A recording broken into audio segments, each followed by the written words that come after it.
دوسری بات صرف حضرت ابو بکر رضی اللہ تعالیٰ عنہ میں تھی. تیسری بات ہے کہ مخالفین سے بھی تعرض نہ کیا جائے، ان کا اعزاز اور اکرام کیا جاوے. جو کام میں نہیں لگتے، ہم سے کٹتے ہیں، ان کا اکرام کرنا ہوگا.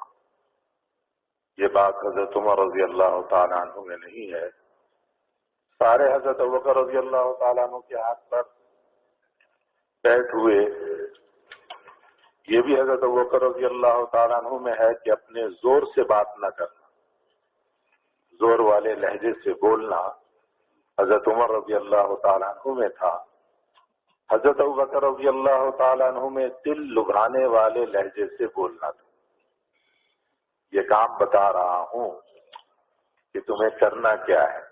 مولانا یوسف صاحب رحمۃ اللہ فرمایا کہ یہ کام بتا رہا ہوں کہ تمہیں کرنا کیا ہے. یہ مشرقی اور مغربی پاکستان کے سارے قرآنوں کے بیچ میں حضرت کا مضمون ہے. فرمایا کہ چنانچہ حضرت علی اور حضرت زبیر رضی اللہ تعالیٰ عنہ نے شروع میں بیعت نہ کی، مجمع میں نہ تھے. حضرت ابوبکر رضی اللہ تعالیٰ عنہ نے بلایا، فرمایا کیوں جی علی، حضور صلی اللہ علیہ وسلم کے بھائی ہو کر اجتماع امت کے توڑنے کا ارادہ کیا؟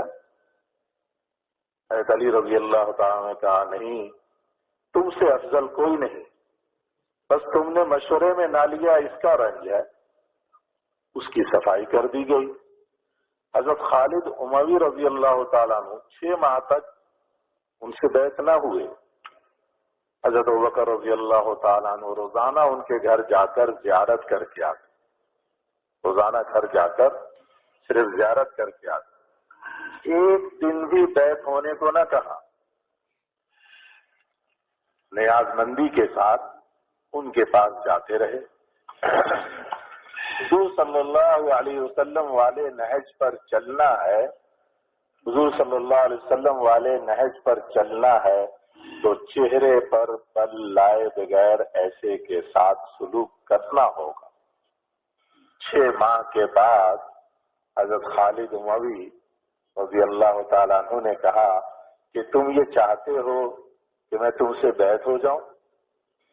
حضرت ابوبکر رضی اللہ تعالیٰ عنہ نے یوں نہ کہا کہ ہاں مجھ سے بیعت ہو جاؤ، یوں فرمایا کہ جس میں سارے مسلمان جڑے ہیں تم بھی اس میں جڑ جاؤ. عنوان مختلف ہیں لیکن بات تو ایک ہی ہے. عنوان کی خوبی سے مخالف جڑ جاتا ہے، عنوان کی خرابی سے مخالف کٹ جاتا ہے. جس سے کہہ رہے ہو اس کی دلجوئی کا عنوان اختیار کرو. تو حضرت خالد اموی رضی اللہ تعالیٰ عنہ نے کہا کہ اچھا، کہ جب مسلمانوں کے ساتھ ہی جڑنا ہے تو پھر ان سب کے سامنے ہی جڑوں گا. چنانچہ اگلے دن مسجد میں وہ سب کے سامنے بیٹھ ہوئے. یہ مخالفت اس پر ختم ہوئی کہ صرف صحابی ہونے کی نسبت پر حضرت ابوبکر رضی اللہ تعالیٰ عنہ انہیں ملتے رہے، بیعت ہونے پر راضی نہ کیا.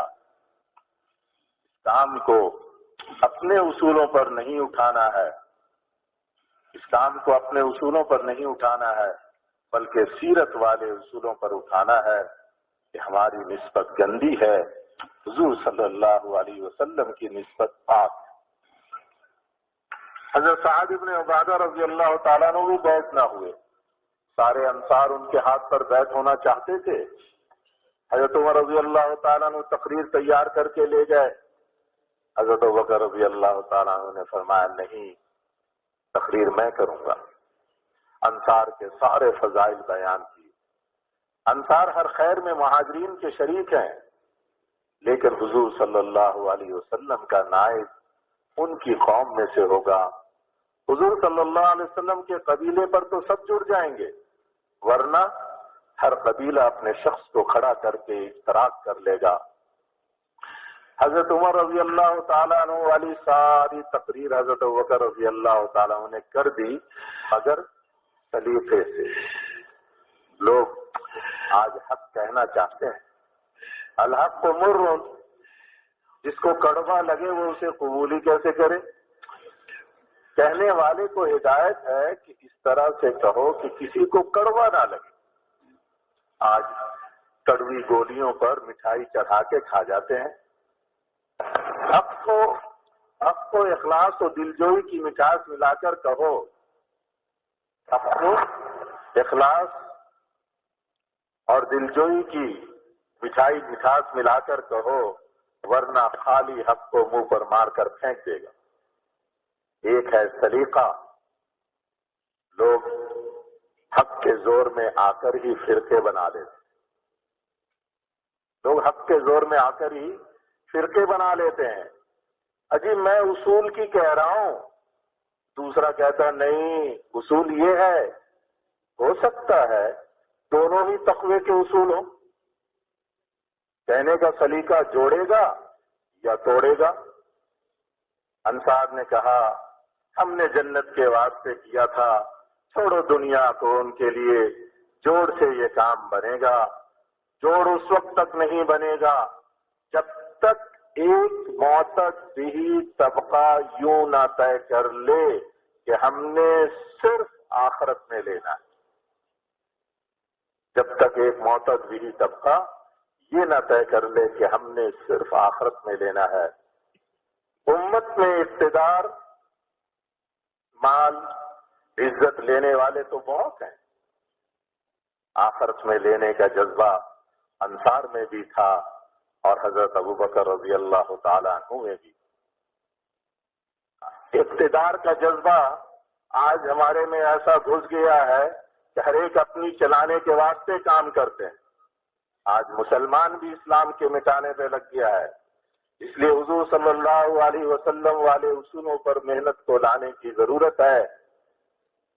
بڑائی چاہنے والوں کو اول تو بڑائی ملتی ہی نہیں، اس کے مقابلے پر بہت سارے ہوں گے جو بڑائی چاہتے ہیں۔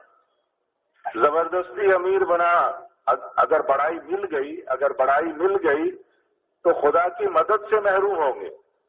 بڑائی چاہنے پر بڑائی مل گئی تو خدا کی مدد سے محروم ہوگا۔ یہ مضمون حدیث میں آیا ہے کہ جسے زبردستی امیر بنایا جاوے اس کی مدد کے لیے فرشتہ مقرر ہوتا ہے جو اس کو غلط سے صحیح کی طرف کھینچتا رہتا ہے۔ حضرت ابوبکر رضی اللہ تعالی عنہ نے کہا میں نے سرًا و علانیتاً کسی طرح بھی جانشینی محمد صلی اللہ علیہ وسلم کو نہیں چاہا۔ سرًا و علانیتاً کسی طرح بھی جانشینی محمد صلی اللہ علیہ وسلم کو نہیں چاہا، نہ خدا سے مانگا۔ میں بیعت کو واپس دیتا ہوں، سوچ سمجھ کر کسی کو بنا لو۔ حضرت علی رضی اللہ تعالیٰ نے کہا تم کو خلافت دینے نہ دیں گے، کسی اور کو لینے نہ دیں گے۔ 3 دن تک یہ اعلان حضرت ابوبکر رضی اللہ تعالیٰ عنہ ہر نماز کے بعد کرتے رہے۔ صحابہ رضوان اللہ علیہم اجمعین کہتے کسی اور کو امیر بننے نہ دیں گے۔ مشورے میں اپنی چلانا، بیان خود کرنا، مقام اعزاز چاہنا ہی اس کام والوں کا تکبر ہے۔ مشورے میں اپنی چلانا، بیان خود کرنا، مقام اعزاز چاہنا ہی اس کام والوں کا تکبر ہے۔ کوئی گورنری چاہنا ہی ان کے لیے بڑائی نہیں ہے صرف، بلکہ اس کام میں اپنی بڑائی چاہیں گے۔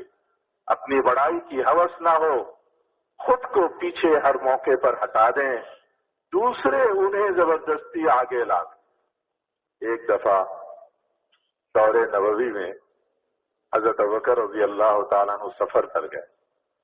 راوی جو آگے قصہ بیان کرنے والے ہیں انہوں نے کہا کہ میں نے مجمع میں دیکھا تو مجھے ابوبکر پسند آئے رضی اللہ عنہ، تو سارے سفر میں ان کے ساتھ رہا۔ سفر سے واپسی پر میں نے ان سے وصیت چاہی تو حضرت ابوبکر رضی اللہ تعالیٰ نے فرمایا 2 کا بھی امیر نہ بننا۔ حضرت ابوبکر رضی اللہ عنہ نے فرمایا 2 کا بھی امیر نہ بننا۔ پھر مجھے معلوم ہوا کہ لوگ خود تو امیر المومنین بن گئے۔ میں فوراً اونٹنی سے مدینے پہنچا، ان کا نام غالباً رافع الطائی ہے، جا کر کہا اے ابوبکر مجھے پہچانا؟ حضرت بکر رضی اللہ تعالیٰ نے فرمایا ہاں. پھر پوچھا وصیت یاد ہے؟ حضرت بکر رضی اللہ تعالیٰ نے فرمایا ہاں. پھر حضرت بکر رضی اللہ تعالیٰ عنہ نے اپنی معذوریاں گنوائیں، اتنی گنوائیں کہ میرا دل مان گیا کہ یہ زبردستی امیر بنائے گئے ہیں. حضرت بکر رضی اللہ تعالیٰ عنہ نے اس بدوی کو دھتکارا نہیں بلکہ سمجھایا. دلوں کا جوڑ و تغیر کا سبب نہ تقریر زوردار ہے نہ کچھ اور، بلکہ حضرت محمد صلی اللہ علیہ وسلم والے اصول ہیں. حضرت بکر رضی اللہ تعالیٰ عنہ نے کہا کہ ابو عبیدہ کے ہاتھ پر بیعت ہو جاؤ یا عمر کے رضی اللہ عنہ. لوگ حضرت ابو عبیدہ، حضرت عمر، حضرت عثمان رضی اللہ تعالیٰ عنہ کے پاس گئے. سب نے کہا کہ ابو بکر کے ہوتے ہوئے میں کیسے امیر بن جاؤں؟ جو امیر ہوتا ہے وہی امام بنتا ہے. حضور صلی اللہ علیہ وسلم حضرت ابو بکر رضی اللہ تعالیٰ عنہ کو امام بنا کر گئے. میرے امیر بننے کا کیا مطلب کہ حضور صلی اللہ علیہ وسلم کے امام کھڑے کیے ہوئے کو مصلی سے صف میں لاؤ؟ حضرت عمر رضی اللہ تعالیٰ کا سوچ بچار کا وقت نہیں ہے، انتشار کا خطرہ ہے. اپنی بڑائی، اپنی حیثیت نہ چاہنا بہت بڑی چیز ہے.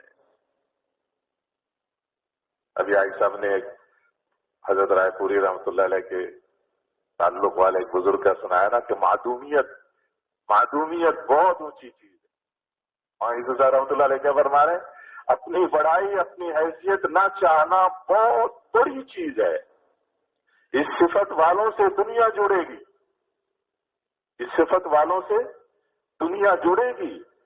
حضرت سعد ابن عبادہ رضی اللہ تعالیٰ عنہ مریض کے علاوہ سارے بیعت ہو گئے. حضرت سعد رضی اللہ تعالیٰ عنہ کے اوپر سے لوگ گزرنے لگے. کسی نے کہا ارے اسے مارو گے؟ حضرت ابوبکر رضی اللہ عنہ خاموش رہے. حضرت عمر رضی اللہ تعالیٰ عنہ نے بھڑکانے والا جملہ کہا قتلہ اللہ. حضرت سعد ابن عبادہ رضی اللہ تعالیٰ عنہ آخر تک بیعت نہ ہوئے. حضرت عمر رضی اللہ تعالیٰ عنہ ان پر تشدد کرنے کو کہتے. ایک انصاری نے سنا تو کہا حضرت ابوبکر رضی اللہ تعالیٰ عنہ سے کہ سعد اکیلی زندگی گزار رہا ہے، سارے انصار تمہارے ساتھ ہیں، اگر مسئلہ چھیڑا تو قوم شاید ان کے ساتھ ہو جائے. جوڑ کا ایک اصول یہ بھی نکلا کہ ایک مخالف کو نہ چھیڑا جاوے ورنہ مجمع اس کے ساتھ ہو جاوے گا. حضرت ابوبکر رضی اللہ تعالیٰ عنہ کے بعد حضرت عمر رضی اللہ تعالیٰ عنہ نے زبانی تعارض ان سے کیا. حضرت سعد رضی اللہ تعالیٰ عنہ نے کسی سے کہلوایا کہ تمہارا ساتھی تم سے اچھا تھا، یعنی حضرت ابوبکر. حضرت عمر رضی اللہ تعالیٰ نے کہلوایا جس کو پڑوس برا لگے وہ پڑوس بدل دے. چنانچہ حوران چلے گئے اور وہاں پیشاب کرتے ہوئے جنات نے انہیں شہید کر دیا. یہ ہے سیکھنے کی، عمل کی چیزیں، اس سے اسلام چلتا ہے.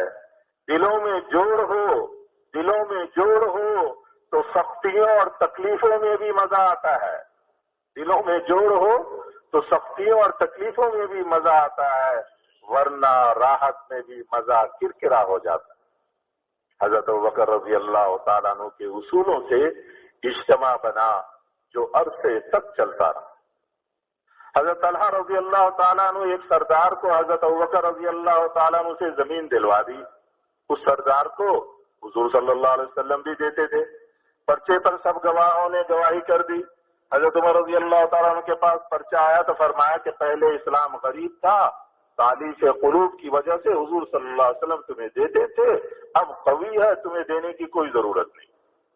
اور حضرت ابوبکر رضی اللہ تعالیٰ عنہ کے اس پرچے پر تھوکا اور پھینک دیا. وہ سردار غصے میں آ کر حضرت ابوبکر رضی اللہ تعالیٰ عنہ کو بھڑکانے کے لیے کہنے لگا تو امیر یا عمر؟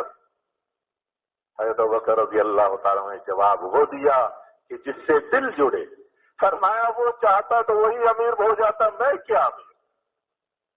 اتنے میں حضرت عمر رضی اللہ تعالیٰ عنہ آ گئے. پوچھنے لگے زمین آپ کی ہے یا مسلمانوں کی؟ حضرت ابوبکر رضی اللہ تعالیٰ نے کہا سب مسلمانوں کی۔ حضرت عمر رضی اللہ تعالیٰ نے کہا پھر کیسے دے دی؟ حضرت ابوبکر رضی اللہ تعالیٰ نے فرمایا کہ ان سے مشورہ کر لیا۔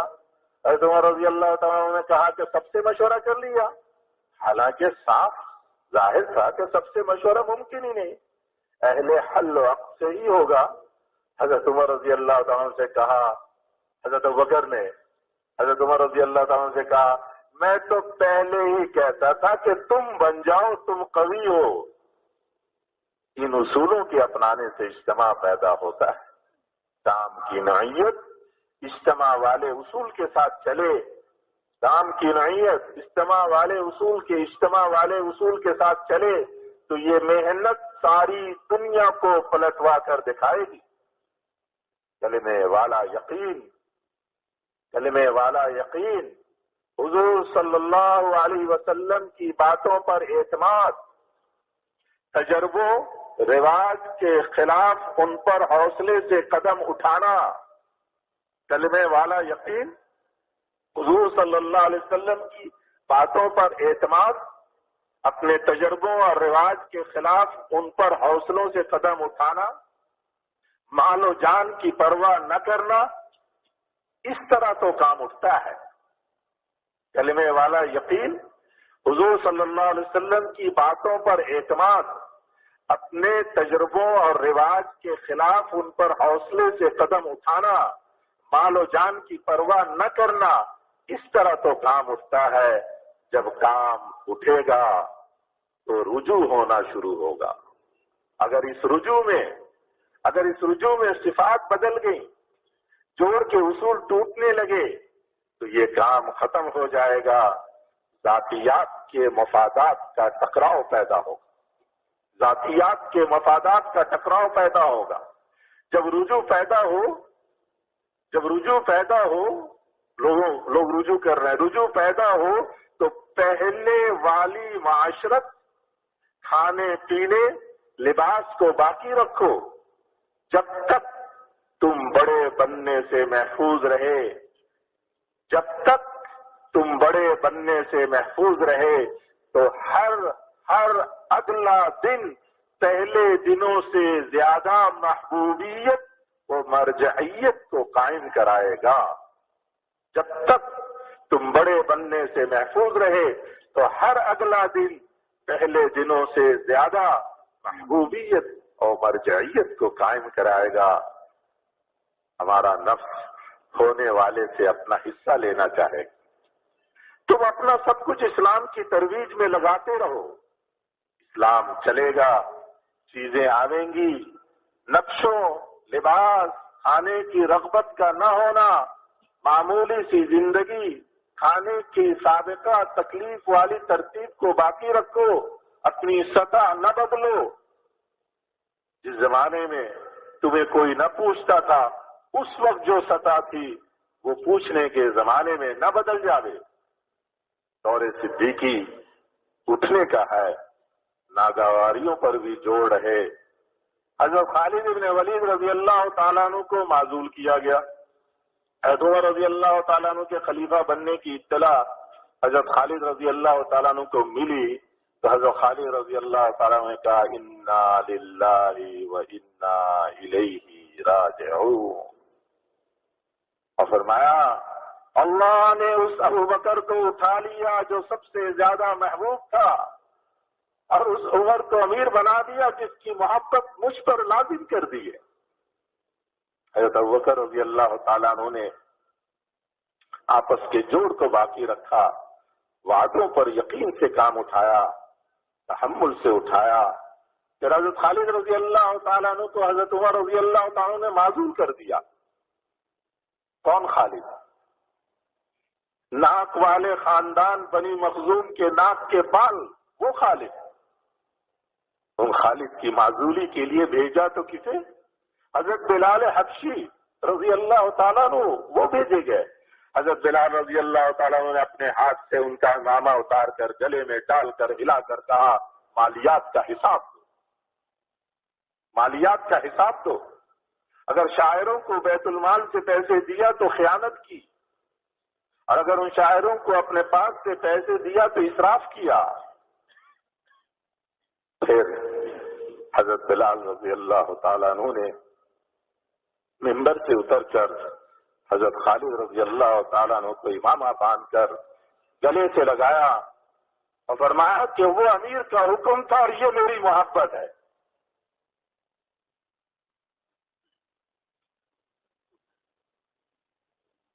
پہلے میں نے جو کچھ کیا وہ میرے امیر کا حکم تھا اور یہ میری محبت ہے۔ بہت سو کو یہ معزولی ناگوار گزری، لیکن انہوں نے ناگواریوں کے ساتھ جڑنا سیکھا تھا۔ جب تک یہ رہا اسلام کا عروج رہا۔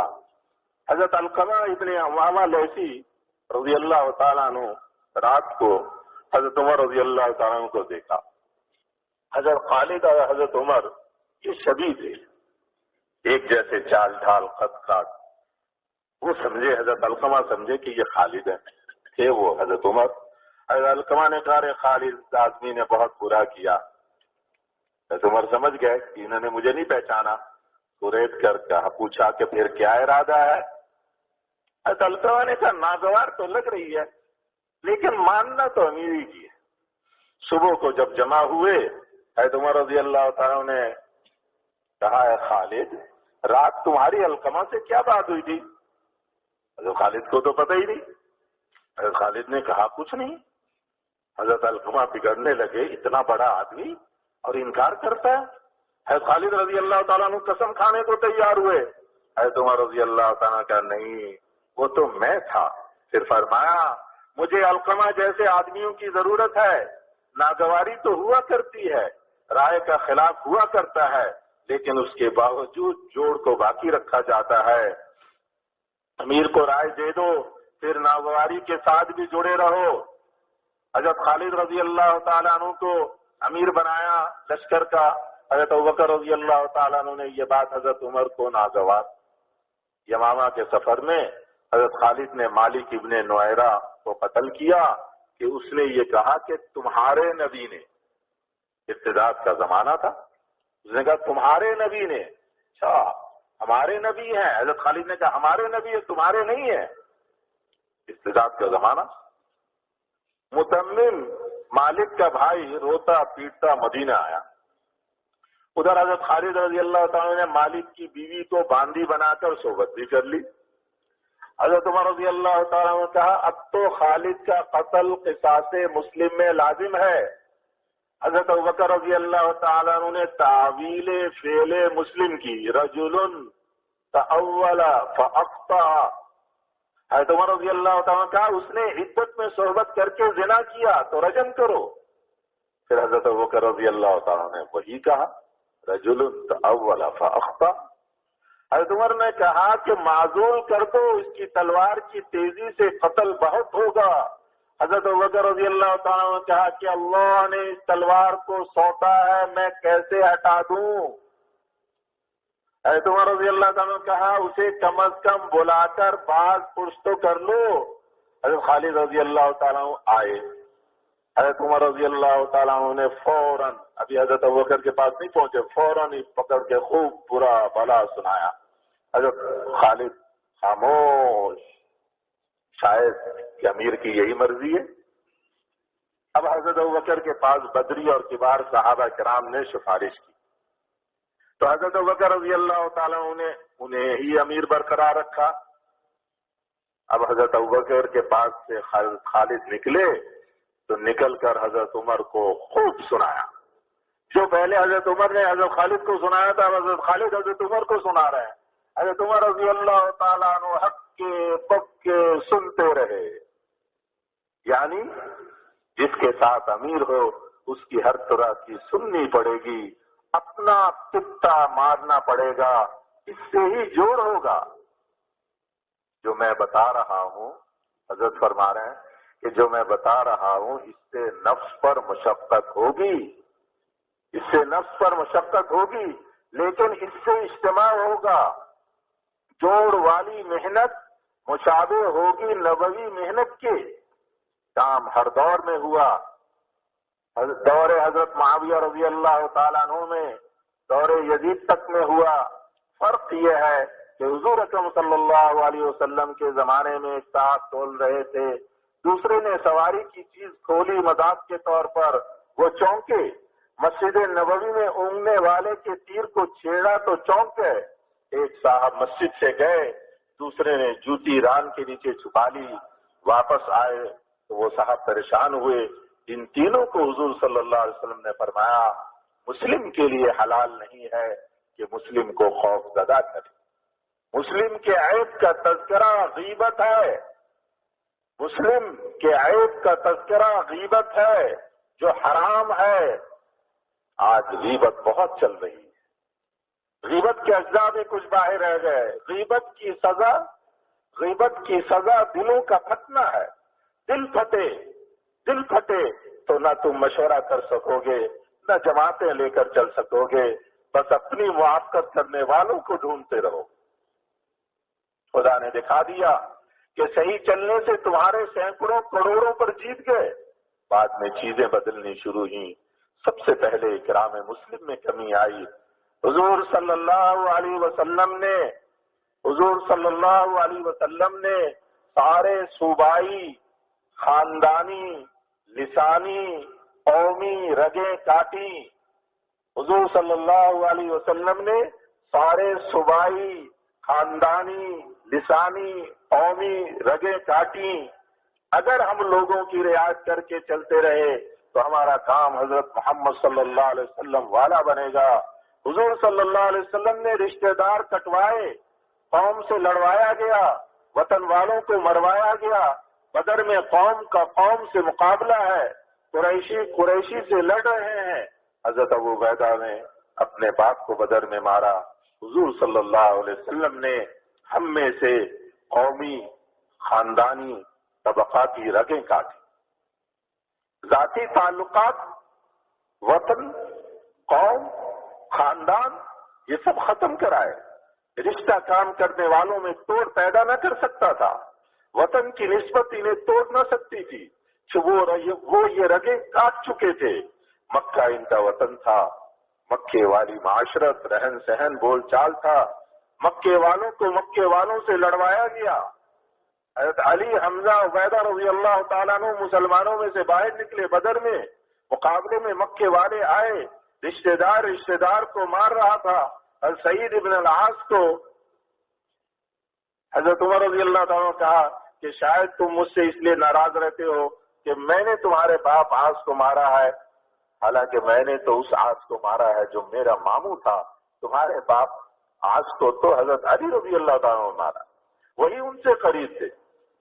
یہود و نصارہ کی کوشش رہی ہے کہ حضور صلی اللہ علیہ وسلم نے جن سے کاٹا اس سے یہ ہمیں جوڑ دیں۔ حضور صلی اللہ علیہ وسلم نے سب سے کاٹا، حضور صلی اللہ علیہ وسلم نے سب سے کاٹا، صرف اپنے سے اور اللہ سے جوڑا، پھر جوڑ کو اپنی نسبت سے چلایا۔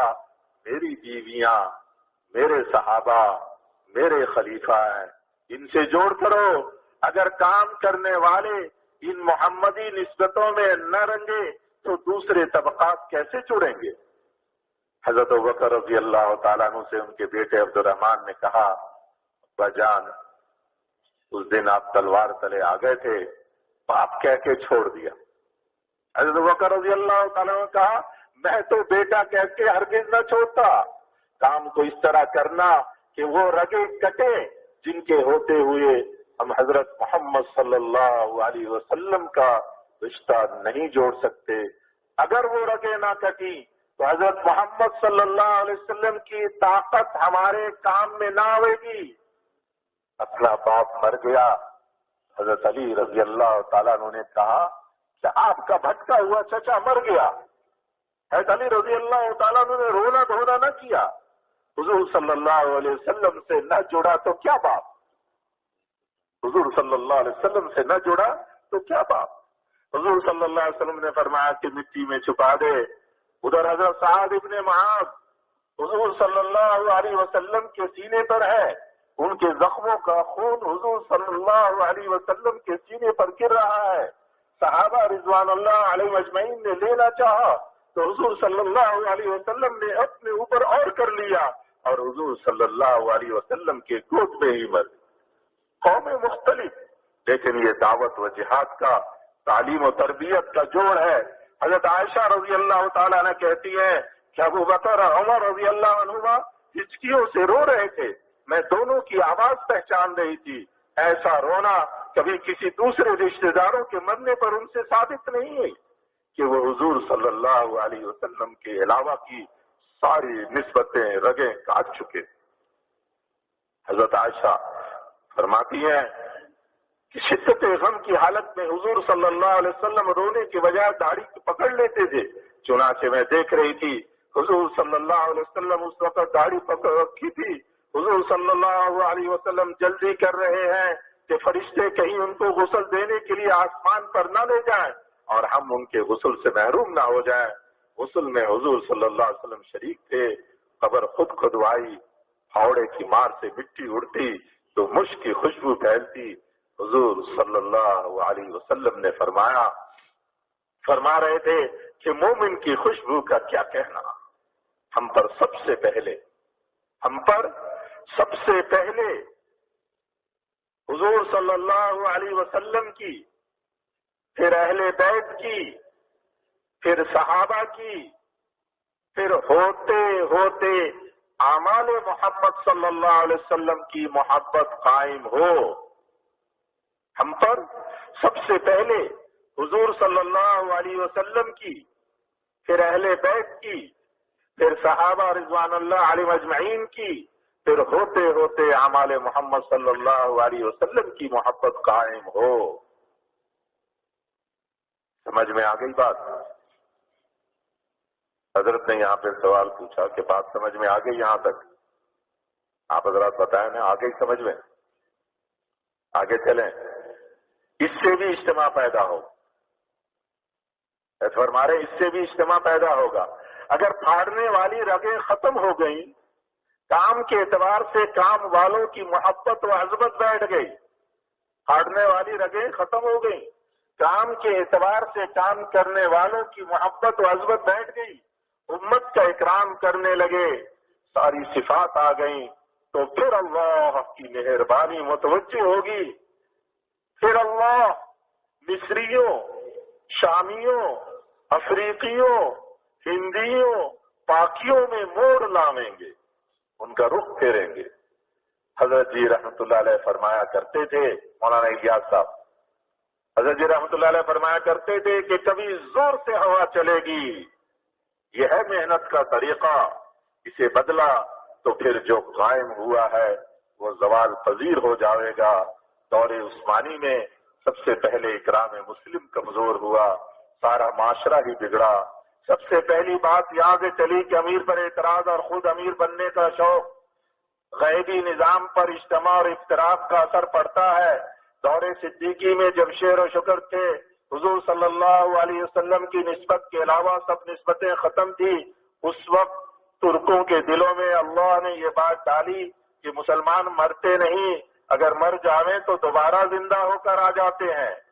ترک بھاگ گئے اور بغیر لڑے وہ علاقہ مل گیا۔ دور عثمانی تک ترکوں کا یہی ذہن مرعوبیت والا رہا۔ پھر 500 مسلمان حکام کے سامنے سارے جھکے ہوئے ہوتے تھے۔ تاریخ کی کتابوں میں یہ لفظ ہے کہ جب دور عثمانی میں عمرہ پر اعتراض چلے تو خدا نے ترکوں کے دلوں میں یہ بات ڈالی کہ ارے مسلمان تو مار کر تو دیکھو یہ زندہ ہوتا بھی ہے یا کہ نہیں۔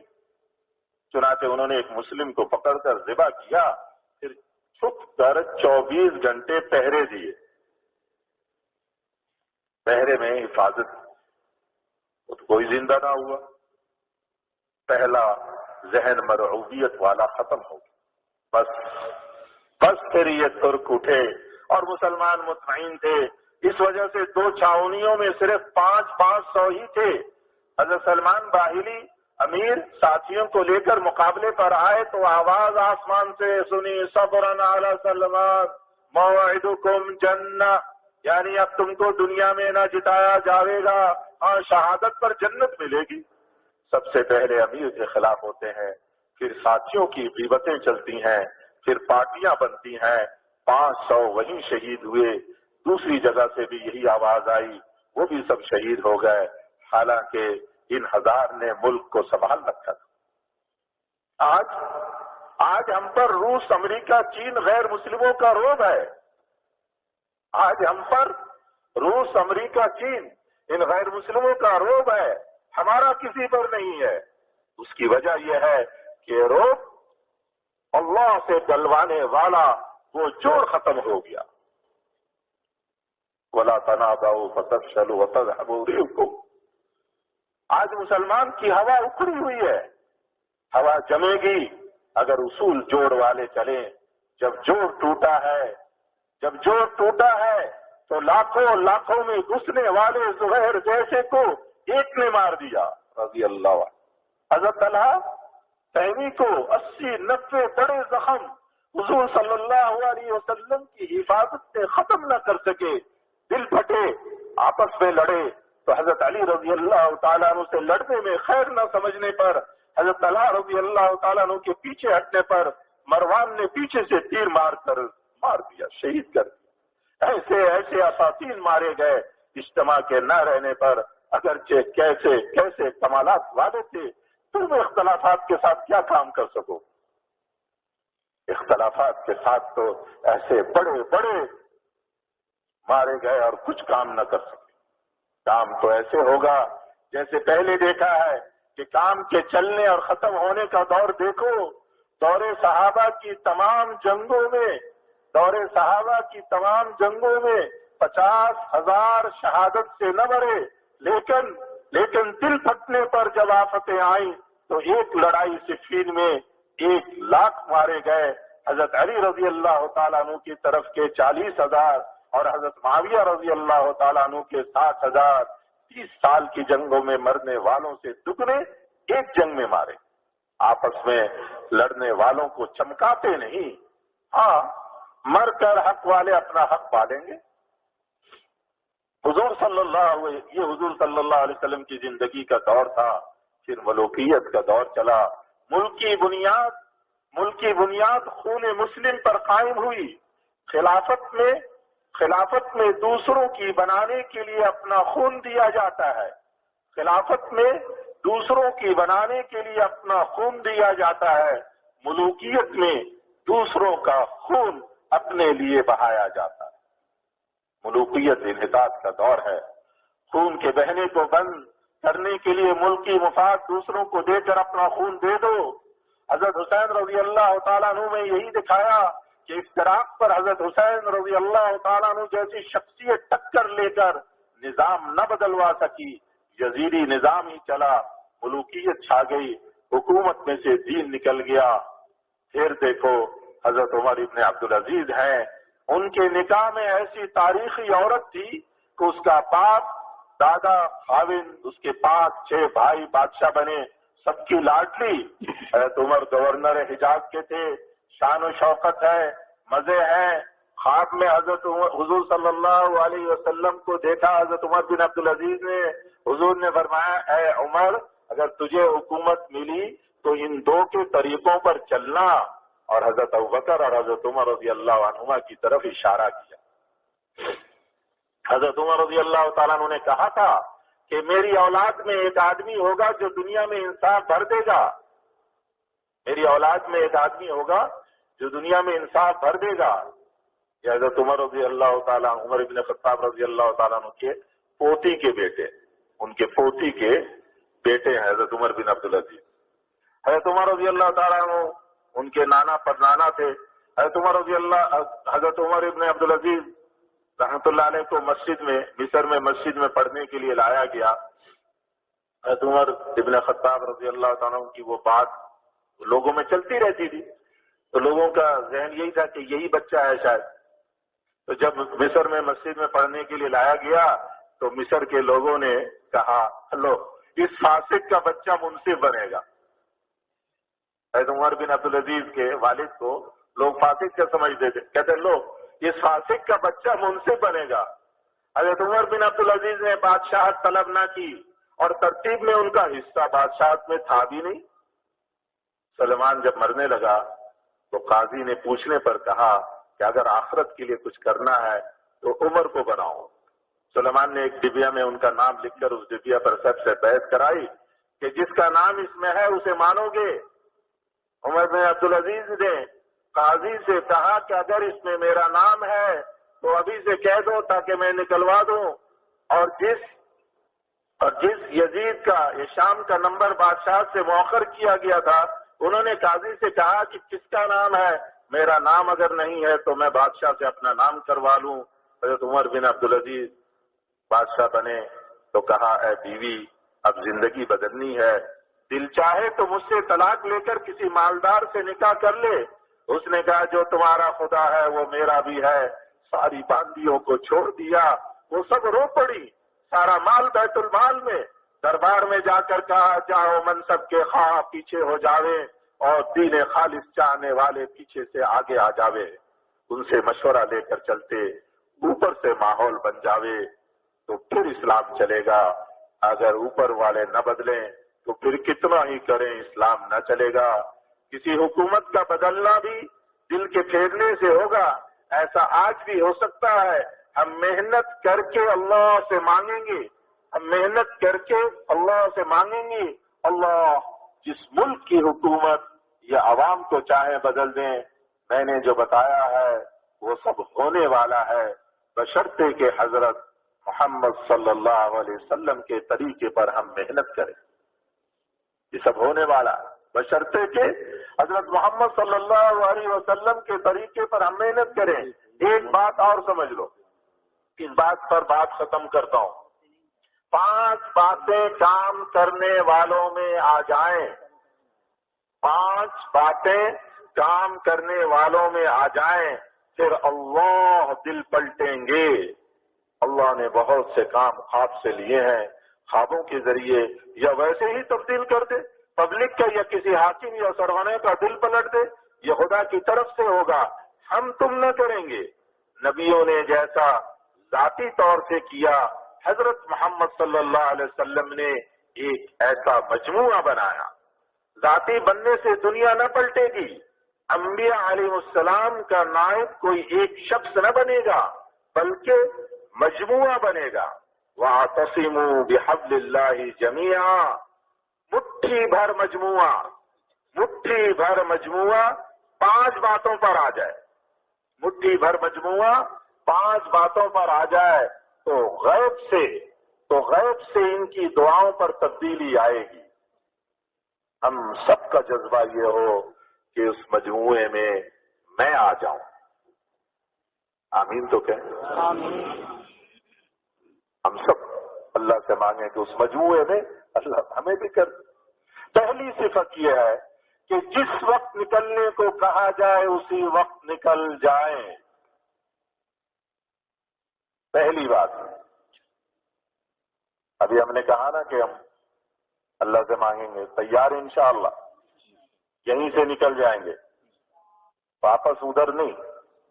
پہلی بات، جس وقت نکلنے کو کہا جائے اسی وقت نکل جائیں۔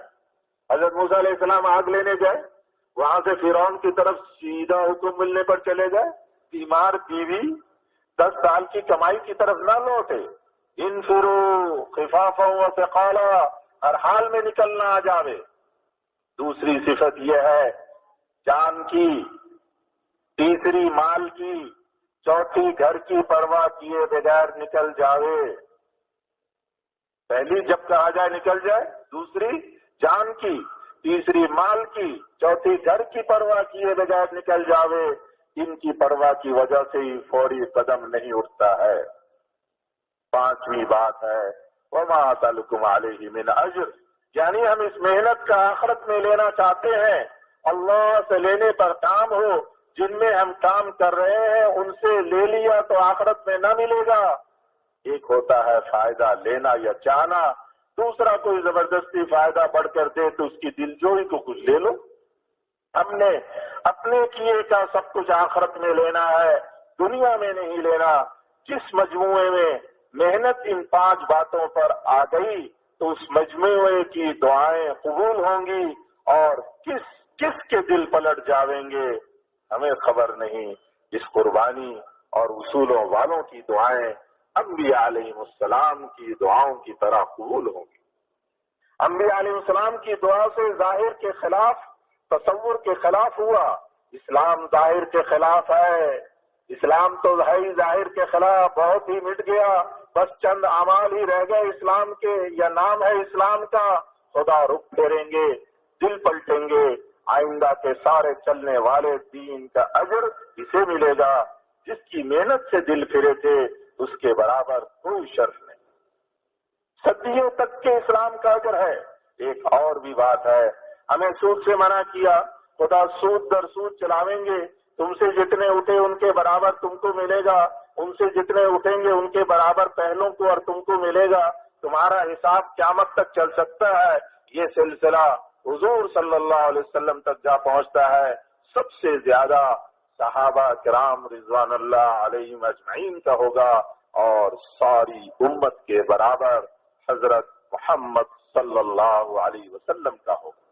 آئندہ والوں کا تم کو ملے گا، تمہارا تم سے پہلوں کو ملے گا، اور سب سے زیادہ حضرت محمد صلی اللہ علیہ وسلم کو ملے گا۔ کم سے کم پہلی بات تو حضرت نے وہ فرمایا نا جب کہا جائے، یہ اب آخری درجے کی تشکیل فرما رہے ہیں، کم سے کم تم پرانے آدمی کام کرنے والے یہ ترتیب قائم کر لو کہ سال میں 4 ماہ باہر۔ تیار؟ یہ کم سے کم ہے، یہ نہیں کہ سب کم ہی پر آ جائیں، کم سے کم 4 ماہ باہر، اور مقام پر آ کر آدھا وقت مسجد میں، آدھا دن آدھی رات مسجد کے اعمال، آدھا وقت گھر اور کمائی میں۔ موجودہ 4 ماہ کا اثر زمانی اور مکانی ہے۔ رمضان میں نماز اور روزہ ہے، حج میں حج اور نماز ہے، باقی مہینوں میں نماز ہے۔ حج سے صرف ایک حج بنتا ہے، مکے میں 1 ماہ کے قیام سے 30 لاکھ ظہر، 30 لاکھ فجر، رمضان میں 1 روزہ رکھ کر 1 لاکھ روزے لیے۔ رات کو روزہ ممکن نہیں، دن میں 1 کو 2 بنانے لگو گے تو 1 بھی نہیں رہے گا۔ 24 گھنٹے میں صرف 1 روزہ، نمازیں دن کی 210، رات میں 140، کل 350، جتنے نفل اتنے فرض۔ رمضان و حج میں نماز ہی زیادہ بنتی ہے، یہ سب سے بڑی ہے، اس وجہ سے یہ 4 ماہ اونچے ہیں۔ یہ حضرت کا بیان چونکہ حج سے پہلے کیا تھا، رمضان شوال کے اعتبار سے، اس لیے حضرت فرما رہے ہیں کہ رمضان شوال ذی الحج یہ مہینے جو ہیں یہ بہترین مہینے ہیں، اس میں اعمال بڑھ جاتے ہیں، اس لیے فرمایا کہ یہ 4 ماہ اونچے ہیں۔ یہ 2 عبادتوں کا سنگم ہے۔ خدا ان 4 ماہ کی توفیق دے دیں تو یہ ڈاکٹر کے کان میں لگانے والا آلہ ہے، جس سے وہ سارے جسم، پیٹ، کمر، سینہ کو دیکھتے ہیں۔ 36 سال میں سارے ہی مسئلوں سے نکل جاویں گے، سارے ہی موسم آ جاویں گے۔ کبھی بونے کے موسم میں یقین کا امتحان ہوگا، کبھی دفتر کا موسم آئے گا۔ یہ 4 ماہ لگا دے تو نمبر اول کا یقین بنے۔ دوسرا نمبر ہے چلو کوئی سے 4 ماہ، سب سے کم نصاب۔ یہود و نصارہ حج کو بگاڑنے کے لیے مکے مدینے میں وہ ماحول بنا رہے ہیں کہ دیندار بھی دین کو چھوڑ کر وہاں سے آتا ہے۔ اس کا توڑ یہ ہے کہ دنیا بھر سے آنے والے حاجیوں میں ایسی محنت کریں کہ ہر حاجی صرف مسجد کے اعمال میں اوقات لگا کر واپس ہو، تو یہ عیسائیت کا توڑ ہوگا۔ اگر پرانے ان 4 مہینوں کو طے کر لیں تو یہ اصل ہے، یہ نہ ہو تو پھر کوئی سے 4 ماہ، پھر ساری عمر میں 4 ماہ، ہر سال چلا۔ یہ ترتیب ہے کام کی، یہ وقت ہے قربانی دینے کا۔ ماشاءاللہ آپ لوگوں نے اوقات دیے، اللہ قبول فرمائے۔ اب جس نے اعلیٰ درجے کے 4 ماہ رمضان، شوال، ذی-القعدہ، ذی-الحج لکھوائے تو گزر جانے والے وقت کی ہم قضا نہیں مانگتے، اگرچہ ایک روزے کی قضا کفارہ 2 ماہ ہے۔ یہ وقت تبلیغ کا ہے، گھر کا نہیں۔ یہ جماعتیں نکلی ہیں، انہیں سنبھالنے والے ہوں تو یہ نکلنے والے مستقل کام کرنے والے بن جاویں گے، ورنہ نہیں بنیں گے۔ لہذا اس وقت ان کے ساتھ محنت کرنا حج پر اثر انداز زمانے کے اعتبار سے ہوگا۔ ہر جگہ حج پر جانے والوں کو اس کام پر تیار کر لیں کہ وہ مسجد والی زندگی کی وجہ سے مکے مدینے جا رہے ہیں، بازار کی وجہ سے نہیں۔ مسجد والا وہ بن گیا تو تم نے یہود و نصارہ سے اسے بچا لیا، ورنہ کوئی تصویر والے کپڑے، کوئی صلیب والی گھڑی، کوئی ریڈیو اور ٹیلی ویژن وہاں سے لاوے گا، مکہ مدینہ سے غلط زندگی لے کر آوے گا۔ حاجی کو داعی محنتی بنا کر بھیجو۔ اس امت کی محنت یہودیت اور نصرانیت کو مکے مدینے میں گھسنے سے روکتا ہے۔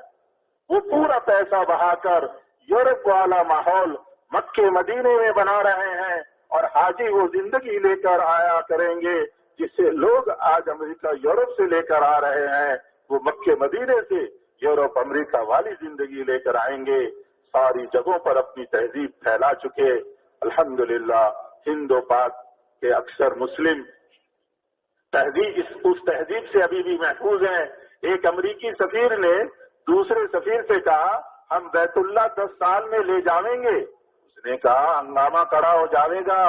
اس نے کہا نہیں، ہم اس کی عظمت اور ہیبت کو لے جاویں گے، کیونکہ ہمارے یہاں 4000 سعودی بچے پڑھ رہے ہیں۔ 50-55 سال پہلے کی بات ہے، حضرت فرما رہے ہیں کہ 4000 سعودی بچے پڑھ رہے ہیں۔ وہ امریکی سفیر نے دوسرے سے کہا وہ واپس جا کر وہ کریں گے جو ہم کہیں گے، وہ نہ کریں گے جو اللہ اور ان کے رسول کہیں گے۔ بہرحال حاجی غلط وقت گزار کر وہ زندگی لے کر آ رہے ہیں جو حضور صلی اللہ علیہ وسلم کے دل کو دکھانے والی ہے۔ اب جتنا وقت دے دیا ہے اس کی قدر کرو۔ ایک جماعت بازار چاٹ گام جا پڑے کہ حاجیوں کا ذہن بناوے کہ تم بازار کی چیزیں لینے نہیں جا رہے ہو بلکہ انوارات باطنی لینے جا رہے ہو۔ گشتوں، تعلیموں اور اجتماعوں کے لیے تیار کر کے بھیجے جاویں، پھر صحیح محنت کے وجود پر اللہ باطل والوں کو فیل کر دیں گے۔ ابرہہ نے بیت اللہ پر ہاتھ ڈالنا چاہا، عیسائیوں نے جسد مبارک کو لے جانا چاہا، خدا نے غیبی نظام سے انہیں بچایا۔ اب عیسائیت کے زوال کا وقت ہے کہ وہ مکے مدینے پر ہاتھ ڈال رہے ہیں۔ اس پر ہاتھ ڈالنے سے رحمت الہی جوش میں آ جاتی ہے۔ بس ہم محنت کر کے سبب پیدا کر دیں، حضرت محمد صلی اللہ علیہ وسلم کے دل میں تمہیں جگہ ملے، کیونکہ ان کے جگر میں ان کا ٹین گرایا جا رہا ہے۔ اگلے سال پر نہ چھوڑو ورنہ جذبہ ختم ہو جائے گا۔ ابھی سے لگاؤ۔ جنہوں نے ہر سال 3 چلے کو کہا ہے وہ ابھی سے اس کا وقت طے کر لیں، ورنہ شیطان لگانے نہ دے گا۔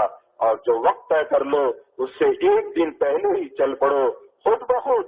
جیسے عید کی تیاری میں گوشت 29 رمضان ہی کو لے آتے ہو، شاید کل کو عید ہو جاوے، ایسے ہی بغیر خط لکھائے اپنے وقت پر آ جاؤ۔ ویسے بھی اس وقت کا چلہ سارے عالم پر اثر انداز ہے۔ وہ نمبر اول کھڑے ہو جاویں جو اس سال نقد دے گے، کھڑے ہو جائیں ماشاءاللہ، جو ابھی سے اسی پرانے کے جوڑ سے ہر سال 4 مہینے کے جیسے حضرت نے فرمایا اور کھڑے ہو جائیں ماشاءاللہ۔ یہاں سے ترتیب بنا کر جائیں گے، اپنے 4 مہینے کی ترتیب بنا کر جائیں گے۔ پیچھے والے بھی کھڑے ہو جائیں ماشاءاللہ، ابھی سامنے اور بھی بیٹھے ہوئے۔ یہاں سے اپنے 4 مہینے کی ترتیب بنا کر جائیں گے۔ اس جوڑ میں اپنے ہر سال 4 مہینے کی ترتیب بنائیں گے۔ بیرونی نقل و حرکت، اول نمبر رمضان شوال، بس آئی رہا رمضان شوال یہ نہ تو کوئی سے بھی 4 مہینے قمری اعتبار سے ماشاءاللہ سارا مجمع کھڑا ہو جائے تو کیا کہیں، اللہ کی رحمت جوش میں آ جائے۔ کیوں بیٹھے انتظار کرے، کیا آپ چلے کی بات رہے گی؟ اللہ کی رحمت جوش میں آ جائے اور غیبی نظام حرکت میں آ جائے، تب تک ہمیں یوں ڈراتا رہے، بس اللہ کی رحمت متوجہ ہوگی، انشاءاللہ سب کا کام بنے گا۔ ہم باطل والوں کو مٹانا نہیں چاہتے، ان کی بھلائی چاہتے ہیں۔ ساری دنیا کے سارے یہود، سارے نصارہ، ہندو، سکھ سب اللہ سے تعلق جوڑ لیں، سب آخرت کے کامیابی کو پانے والے بنے، سب دوزخ سے بنے، سب حضور صلی اللہ علیہ وسلم کے طریقے پہ زندگی گزارنے والے بنے، سب کو اللہ وہ ہدایت دے، ہمارا حصہ اس میں پڑ جائے تو ہمارا بھی کام بن جائے۔ ہدایت تو اللہ دیں گے، ہم محنت کریں گے، اس محنت پر اللہ ہمیں ہمارا حصہ اس میں ڈال دیں گے، اور ہمارے ذریعے سے جتنے آگے سے آگے چلتے جائیں گے ان سب کا ہمیں ملے، کریں گے نا انشاءاللہ۔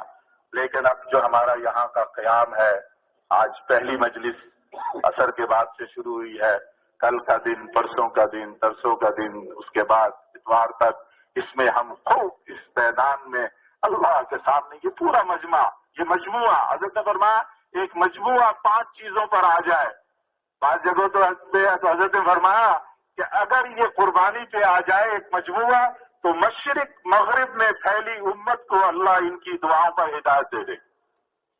یہ ہمارا مجموعہ طے کر لے تو انشاءاللہ ان 5 دنوں کے قیام میں اللہ کو منوا کر جائیں گے، اللہ سے فیصلہ کروا کر جائیں گے کہ اے اللہ آپ رحم کا فیصلہ کر ہی دیں۔ اب کب تک یہ انسانیت ایمان کے بغیر یوں ہی روزانہ لاکھوں انسان دوزخ میں جا رہے ہیں، اے اللہ تو رحم کا فیصلہ کر دے، ساری انسانیت کے دلوں کے رخ کو اپنے ذات عالی کی طرف پھیر دے۔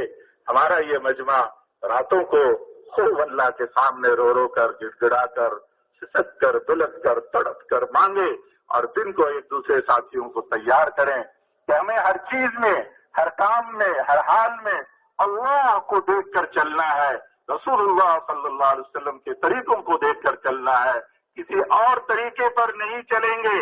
اپنے کھانے میں، پینے میں، شکل میں، صورت میں، رہن میں، ذہن میں، کاروبار میں، معاشرت میں، معاملات میں، اپنی سیاست میں، عدالت میں، کسی ملازمت میں صرف اللہ کو دیکھیں گے، اللہ کے احکام کو سامنے رکھیں گے اور رسول اللہ صلی اللہ علیہ وسلم کے طریقوں کو سامنے رکھیں گے۔